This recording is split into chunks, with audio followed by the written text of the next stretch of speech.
everyone. Welcome to AP World Newscast. This is Kaylyn and Lily bringing you the story of your favorite commodity trade route, the Silk Road. Let's get started as we hear from reporters Jordan and Talia about the expansion of trade routes.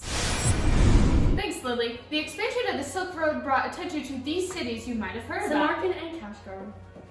Thanks for that. Anyway, if you've been living under a rock half your life and haven't heard of these amazing cities yet, let's break it down for you. Now traveling to the lovely city of Samarkand. Samarkand was, of course, an established city prior to the increased use of the Silk Road. Its economy was heavily boosted when trade exploded. Samarkand was located along the Silk Road route and proved to be a viable rest stop as well as a good place to transfer goods from one caravan to another. Samarkand wasn't the only great city during this time, so let's drop by to the city of Kashgar. Kashgar was another central trading point of the Silk Road, where the eastern and western part of the Silk Road met.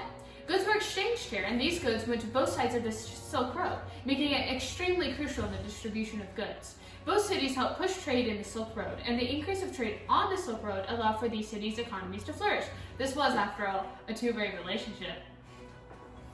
Are you tired of using your old manual metal and wood toys that you're calling weapons? Introducing gunpowder. Discovered by Chinese monks, this product has helped us create new and improved artillery to help you take down your enemies.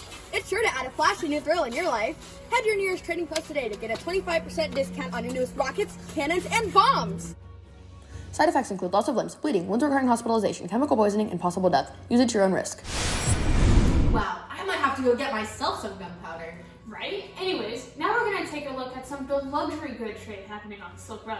Many things affected the use of luxury good trade, but a few things in particular really had an impact. First was the effect the caravanserais had on luxury goods. Caravanserais are strategically placed about every 100 miles, which is convenient for camels, which only need water in a 10-day span. Talk about peak traveling performance. If your camels get worn out, you can trade them along with other special goods such as gold, silver, ivory, turtle shells, and of course silk at these caravanserais. Camels were so important because they could carry much more luxury goods, allowing for increased trade. And that's not all. Paper money also greatly contributed to the ease involved in purchasing luxury goods. Before the invention of paper money, travelers had to carry a ton of heavy coins. And that doesn't make a ton of sense. But the last thing that increased luxury good trade was the use of credit. The use of credit allowed for traders not even to carry money. Instead, you could arrange to receive cash, goods, and or services and pay at a later time. I bet there will be a card for that later in the future. It's so great. So great. Anyways, that's all we have time for today. We'll see you next time with the most current news. Welcome to a very special segment where we will be interviewing Mr. Marco Polo. Mr. Polo, how are you doing today? I'm doing fine, thank you. I've just returned from my travels to China, and let me tell you, it's absolutely gorgeous, full of life and culture. You need to Okay. We're not advertising trips to China today. Well, we better not be discussing that stupid children's name that they cursed my name to. Oh, don't worry, we're not. But I was hoping that you could maybe talk a tiny bit about your visits to China.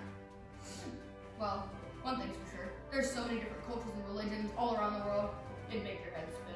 That's very interesting. Do you have some examples? Well, I got to meet Kublai Khan, who just adored my story. He made me ambassador, by the way. Oh, and there's this one time I saw that camel on the trade route. Okay, sir. Could you just tell us about your travels? We can hear your stories later. Okay. Well, as you know, I traveled along the Silk Road with some Chinese folk, and I got to explore so much of Asia that my people hadn't yet seen. When I got back, I noticed how much more connected Europe and Asia were, especially with our new friends, China. Oh, could you tell us more about what you saw along the way? Yeah. Okay, take it from me. China is absolutely bursting with wealth. Their social structure is so complex and so orderly, it was definitely new. They have pretty ceramics called porcelain, and look! Paper money.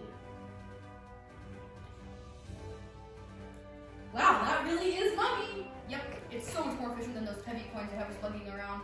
And you'd be surprised on how easy it is to use, even over long distances. It's absolutely astonishing. Well, thank you so much, Mr. Polo, for coming here today. We really appreciate it. Well, how about one of my stories? Oh, maybe another time, sir. Wow, that Marco Polo guy sure seemed to have a lot of stories. I'd love to hear them one day. Yeah. Anyways, it wasn't just the technology in cities that were affected by the Silk Road. Artisans were also impacted. So true. Increase in demand for luxury goods allowed for artisans to gain so much more respect. This was especially boosted with Genghis Khan and the Mongols, as Genghis held artisans in high regard, which allowed their goods to be traded more often in the Silk Road. This boosted the economy because more money was in circulation. In other words, artisans were very crucial in the boosting the economies and the Silk Road as a whole. With the increasing demand for luxury goods, more and more artisans were able to share their styles, which brought upon syncretism within art.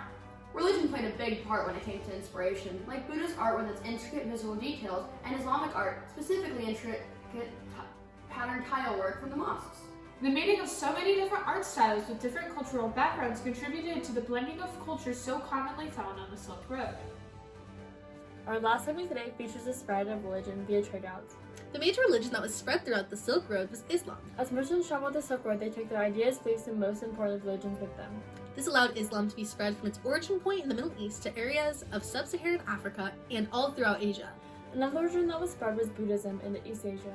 This brought about syncretism of Buddhism with other religions. This resulted in two new religions, which were Neo-Confucianism and Zen Buddhism. Neo-Confucianism is the synchronism of Buddhism and Confucianism, and Zen Buddhism is the synchronism of Taoism and Buddhism.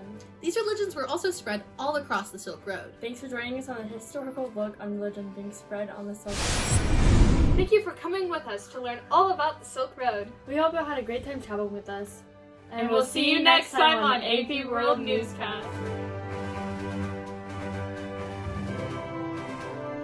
I'm on AP World Newscast. Oh, you can hear the She doesn't fight Kaylyn? No chances. Oh, you can Venice travelers of the time, Marco Polo. The caverner's sidekick. Carol. Why? Technologically. Can I fill in? Sorry, my co-host here seems to be having a little trouble. Anyway, it wasn't just the artisans that were affected. Yeah, that was crap. Are you tired of using your old manual metal? No, Jordan, you can't. Pee in the grass.